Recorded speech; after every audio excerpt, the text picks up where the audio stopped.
Hello purple সুন্দরীরা, কেমন আছো সবাই? আজকে আমি দেখানোর চেষ্টা করেছি যে জাস্ট 5টা নেল পলিশ থাকলে তোমরা যে কোনো কালার তৈরি করতে পারো।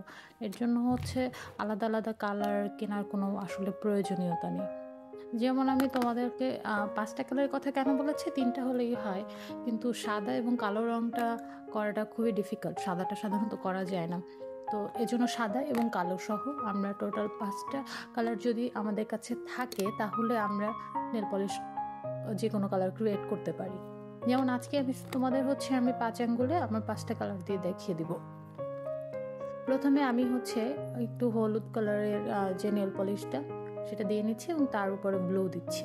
এর মধ্যে বলে রাখি যে কোন 5টা কালার আমাদের থাকা দরকার। এর মধ্যে আমাদের red, yellow, blue, white and black, এই 5টা কালার যদি আমাদের কাছে থাকে তাহলে আমরা যে কোনো কালার ক্রিয়েট করতে পারি। যেমন ফার্স্ট অফ অল আমি তোমাদেরকে দেখাচ্ছি যে ইয়েলো এবং ব্লু মিলে আমি একটা গ্রিন শেড করেছি। এখন এই গ্রিন শেডগুলো কিভাবে আমরা হালকা করতে পারি বা কিভাবে আরও এদেরকে ডার্ক করতে পারি বা এখান থেকে কিভাবে অন্য কালারে যাওয়া যায় সেটা আমি তোমাদেরকে পরের ভিডিওতে দেখাবো। আজকে আমরা জাস্ট এই 3টার উপরে বেস করে দেখাবো যে আমরা আসলে কী কী কালার তৈরি করতে পারি। তো আমি এখানে গ্রিন কালার আনার ট্রাই করছি। তো ইয়েলো এবং ব্লু যদি একই অ্যামাউন্টে দেয়া যায় তাহলে সেক্ষেত্রে একটা গ্রিন কালার চলে আসবে।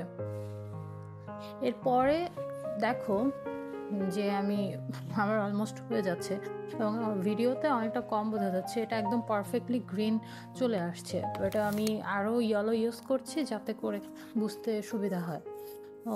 এরপরে আমরা যে কালারটা তৈরি করব সেটার জন্য আমাদের লাগবে রেড অ্যান্ড ইয়েলো, অর্থাৎ আমরা এখন কালার মেক করতে যাচ্ছি অরেঞ্জ।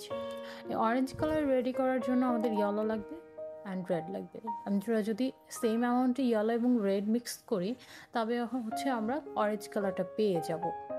এরপরে আমরা যে কালারটা ক্রিয়েট করব সেটা হলো গিয়ে পার্পল বা ভায়োলেটও বলতে পারো। তো সেটা আমরা কিভাবে করতে পারি, সেম অ্যামাউন্টের রেড অ্যান্ড সেম অ্যামাউন্টের যদি আমরা ব্লু মিক্স করি তাহলে আমরা পেয়ে যাব পার্পল কালার বা ভায়োলেট কালার। এটাকে পার্পল বলা ঠিক হবে না, এটাকে ভায়োলেট বলা যায়, বাট পার্পল বললে ভুল হবে না। তোমরা যেটাকে পার্পল বলো ওইটা ভায়োলেটের লাইট ভার্সন বলা যায়। তো এখানে আমরা ভায়োলেট কালারটা তৈরি করছি, বা সরি পার্পল না, আমরা ইন্ডিগো আর ভায়োলেট আমি মিক্স করে ফেলেছিলাম। তো আচ্ছা, এখন আমরা সেই ভায়োলেট কালারটা বলো বা ইন্ডিগো এটা তৈরি করতে যাচ্ছি। এটার জন্য আমি একটু আগেই বলেছি যে আমার সেম অ্যামাউন্টের রেড অ্যান্ড ব্লু দরকার হবে। এরপরে আমি ব্রাউন শেডটা তৈরি করেছি। ব্রাউন শেডের জন্য আমাদের সাধারণত দুটো কালার লাগে, একটা গ্রিন এবং আর একটা রেড। এখন আমার কাছে যেহেতু গ্রিন কালারটা নেই, আমি যেহেতু কালার যে মৌলিক কালারগুলো আছে সেখান থেকে ক্রিয়েট করছি, তো ফার্স্ট অফ অল আমি আগে গ্রিন কালারটা ক্রিয়েট করে নেব এবং তারপরে সেটার সাথে আমি রেড মিক্স করব। রেড মিক্স করে আমি একটা ব্রাউন কালার তৈরি করব। এখন বলতে পারো যে আমি সবগুলো নখের উপর কেন করছি, এটা তুমি চাইলে অন্য জায়গায় বা অন্য কিছুর উপর, তাতে হয় কি নেল পলিশটা অনেক বেশি নষ্ট হয় এবং আমি চাই না নষ্ট হোক, এজন্য আমি এটা হাতের উপর করছি, নখের উপরে করছি এবং এতে করে অনেক বেশি ওয়েস্টেজের হাত থেকে বাঁচা যায়। যেমন নেল পলিশ, কিন্তু এখানে যে বিষয়টা সবচেয়ে বেশি মনে রাখতে হবে সেটা হলো গিয়ে এখানে ব্লেন্ডিংটা আসলে খুব বেশি দরকার। এবং পরবর্তীতে আমি আরও কিছু ছোটোখাটো টুল দিয়েও দেখাবো যেগুলো ইউজ করে আমরা আরও বিভিন্ন ছোটোখাটো ডিজাইনগুলো আমরা নিজেরাই করতে পারি, যাদের আর কি নেল পলিশ নিয়ে বিভিন্নভাবে আর্ট করার ইচ্ছা আছে বা যে কালার করতে পছন্দ করো, বা অ্যাজ ইউজুয়াল হয় কি মার্কেটে আমরা যে কালারগুলো পাই ওগুলো সাধারণত কমন হয় এবং আমি পার্সোনালি কমন কালারগুলো খুব পছন্দ করি না। আমি সাধারণত এনে এদেরকে ডিপ ব্রাইট করে বিভিন্ন মিক্সচার করে কালার ডিফারেন্সিয়েট করার চেষ্টা করি।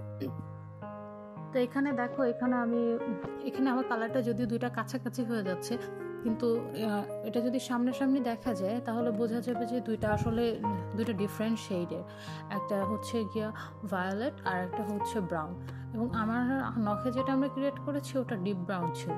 এখন যদি আমরা এটাকে লাইট বা ডিপ শেড করতে চাই তাহলে আমাদের আরও পরবর্তী ভিডিওগুলো দেখতে হবে, যেটার মাধ্যমে আমরা এটা লাইট শেড বা ডিপ শেডগুলো। হ্যাঁ, তুমি এখন বলতে পারো যে আপনার হাতের নখের অবস্থা চারপাশে ওগুলো পরে হচ্ছে রিমুভার দিয়ে বা তুলোর সাথে লাগিয়ে রিমুভার ওটা পরিষ্কার করে নিলেই হবে, তাতে করে নেল পলিশে কোনো সমস্যা হবে না। এরপরে আমরা আরেকটা শেড দেখবো। আমি 5টা আঙ্গুলে আজকে 5টা শেড দেখাচ্ছি। এরপরে আমরা দেখাবো পিঙ্ক কালার। তোমরা যারা মোটামুটি কালার সম্পর্কে তোমাদের সেন্স আছে তারা জানো যে পিঙ্ক কালারটা আমরা কীভাবে ক্রিয়েট করি। জাস্ট হোয়াইট অ্যান্ড রেড, আমরা যদি এই দুটো মিক্স করি তাহলেই আমরা পিঙ্ক কালার পেয়ে যাব। আর আজকে আমি ব্ল্যাক কালারটা ওরকম ইউজ করিনি, আমরা নেক্সট ভিডিওতে ব্ল্যাক অ্যান্ড হোয়াইট ইউজ করে আরও কি শেড করা যায় ওগুলো দেখানোর চেষ্টা করব। তো এখন আমি দেখাচ্ছি। আর একটা বিষয় বলে রাখি, এটা একটা এক্সট্রা টিপস বলতে পারো, যে এখানে যদি আমরা রেড এবং হোয়াইট বা যে কোনো দুটো মিক্সচার করতে চাই তখন যদি আমরা খুব ভালো ব্লেন্ড না করি না, ওটার মধ্যে একটা শেড আসে এবং আমার কাছে পার্সোনালি ওটা খুব ভালো লাগে।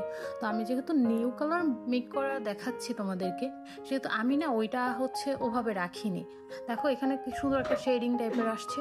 যেহেতু আমি মিক্সারের কথা বলেছি সেহেতু আমি ওটা ভালোভাবে ব্লেন্ড করার ট্রাই করছি বারবার, এবং দেখো এখানে সুন্দর একটা গোলাপি কালার চলে আসছে এবং এটা অনেকটা মিষ্টি কালার। এর সাথে যদি আমি আরও একটু হোয়াইট দিতাম তাহলে হয়তো এটাকে একদম পিওর যে গোলাপি কালারটা সেটা চলে আসতো। এটা দেখো আমি বারবার ব্লেন্ড করছি এটা মেক করার জন্য। তো এই 5টা নেল পলিশ থাকলে, এবং আমি ওভারঅল বলবো কি যে তোমরা আরেকটা আছে ওয়াটার কালার, ওটা ইউজ করতে পারো। জাস্ট তখন হয় কি গ্লেসিংটা আরও ভালো দেখা যায়। তো এই দেখো আমার 5টি কালার নখে, এবং এখানে আশা করি তোমরা বুঝতে পারছো যে ইন্ডিগো এবং ব্রাউনের যে ডিফারেন্সটা আছে সেটা এখানে আশা করি খুব ভালো মোটামুটি দেখা যাচ্ছে। আমি এটা চেষ্টা করেছি, কেমন লাগলো সবাই জানাবে। এবং যদি তোমরা আরও ভিডিও পেতে চাও এরকম যে আমি আরও কী কী কালার রেডি করতে পারি, তাহলে সেই ক্ষেত্রে আমাকে ফলো করতে হবে, আমার পাশে থাকতে হবে, এবং সেটা আমাকে কমেন্ট করে জানাও যে এরপর আসলে তোমরা কোন কালারগুলো চাচ্ছ, কোনগুলো করতে তোমাদের ভালো লাগে, তো সেগুলো করার ট্রাই করবো। থ্যাংক ইউ তোমাদের সবাইকে।